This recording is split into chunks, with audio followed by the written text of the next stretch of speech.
بسم اللہ الرحمن الرحیم۔ ہجرت کے نامے سال قبیلہ تجیب کے 13 افراد کا وفد اپنی قوم کی نمائندگی کرتا ہوا رسول اکرم صلی اللہ علیہ وآلہ وسلم کے دربار میں پہنچتا ہے۔ اب دیکھیں کہ وہ افراد رسول اللہ صلی اللہ علیہ وسلم سے کس قدر محبت کرتے تھے، عقیدت رکھتے تھے کہ حضور اکرم صلی اللہ علیہ وسلم کی خدمت میں جب پہنچے، جو بھی معاملات تھے ان سارے کے سارے معاملات کے اوپر گفتگو ہوئی۔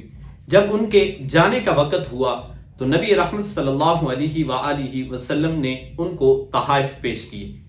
یہاں پر ایک بات ہمیں یہ بھی ملتی ہے کہ جب بھی آپ کے پاس کوئی مہمان آئے، کوئی دوست آئے، کوئی آپ سے ملنے آئے، تو آپ جب اسے رخصت کرتے ہیں تو اس کو تحفہ دینا یہ رسول اللہ صلی اللہ علیہ وسلم کی سنت۔ جب آقا علیہ الصلوۃ والسلام نے انہیں تحائف پیش کیے تو پوچھا کہ آپ میں سے کوئی رہ تو نہیں گیا؟ تو انہوں نے کہا یا رسول اللہ صلی اللہ علیہ وآلہ وسلم، ایک نوجوان ایسا ہے جو باہر ہماری سواریوں کے پاس کھڑا ہے، وہ رہتا ہے۔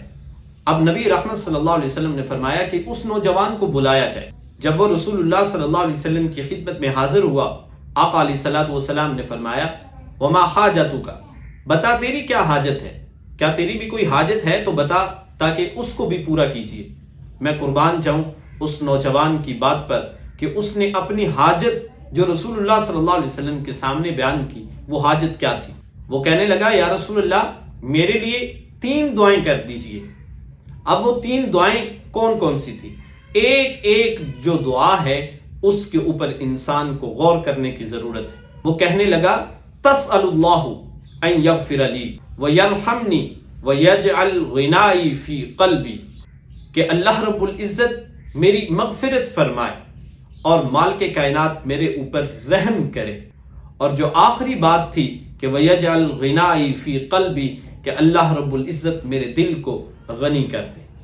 اب دیکھیں کہ انسان ایک وقت میں زیادہ سے زیادہ کتنی روٹیاں کھا لیتا ہے، 2 3 4 کھا لے گا، لیکن پھر بھی انسان کا پیٹ جو ہے وہ لالچ اس کے اندر رہتا ہی رہتا ہے۔ جس کے پاس 1 گھر ہو وہ کہتا ہے 2 ہو جائے، کسی کے پاس 1 لاکھ ہے وہ کہتا ہے 2 لاکھ ہو جائے، 2 ہو 4 ہو جائے، کسی کے پاس 1 کروڑ ہے وہ کہتا ہے 2 کروڑ ہو جائے، لیکن انسان جو ہے اس کا پیٹ تو بھر جاتا ہے، اس کا دل نہیں بھرتا۔ دل تبھی بھرتا ہے جب انسان قناعت کرتا ہے کہ اللہ رب العزت جب دل کو غنی کر دیتا ہے، پھر یہ دل جو ہے یہ باقی ساری چیزوں سے پاک ہو جاتا ہے۔ اور آئندہ سال حج کے دنوں میں مینا میں نبی رحمت صلی اللہ علیہ وسلم سے اس کے قبیلے کے کچھ افراد جو ہیں وہ ملے، تو آپ صلی اللہ علیہ وسلم نے پوچھا اس نوجوان کے حال کے بارے میں مجھے بتاؤ۔